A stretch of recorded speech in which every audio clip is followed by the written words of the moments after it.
The Times and the Seasons, the order of events in the biblical study series following the Jews' return to their homeland. Spiritual blindness, partial hardening continues. The veil that remains, Israel and the partial hardening. In our last talk, we stood in awe of a miracle written long before it ever unfolded, the return of the Jewish people to their ancient homeland. Scattered to the four corners of the earth, preserved through exile, persecution, and history's darkest nights, and yet regathered. Bones came together, sinews formed, and bodies stood upon the land once promised to Abraham. But Scripture is careful to tell us something profound. The story does not end with the return. Tonight, we move to the next step in the prophetic progression. Not forward in geography, but deeper into the mystery of the heart. Because while Israel has returned physically, the Bible tells us there remains a veil. The Apostle Paul writes in Romans 11:25, I do not want you to be ignorant of this mystery, brothers and sisters, so that you may not be conceited. Israel has experienced a partial hardening until the fullness of the Gentiles has come in. Notice the precision of Scripture.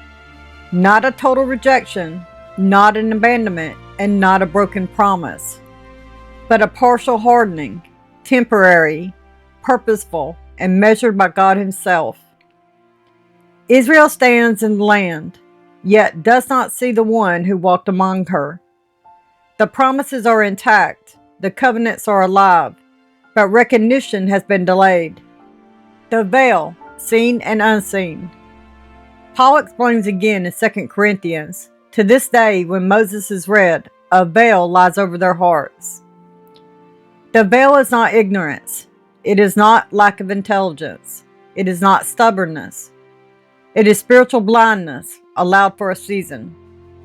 Just as Joseph's brothers looked upon him and did not recognize the ruler of Egypt, so too Israel looks upon Jesus of Nazareth and does not yet see the Messiah of glory. And here we must tread carefully, for this is not a message of judgment, but of astonishing mercy.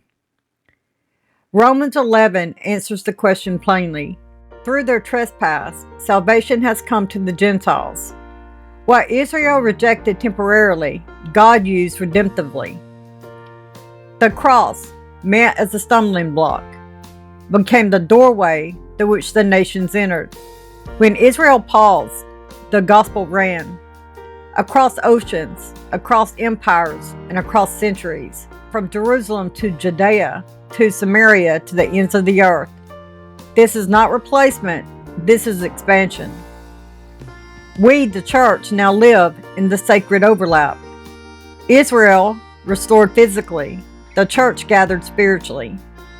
Two stories running in parallel, both moving toward the same conclusion.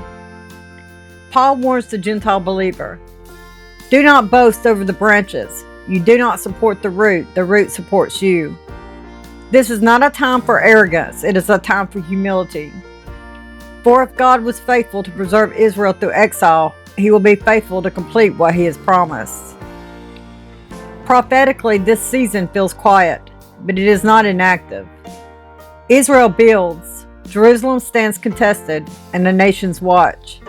Yet beneath the surface, God is preparing something far greater than politics or borders. The veil will lift. Paul declares the end of this phase boldly, and so all Israel will be saved.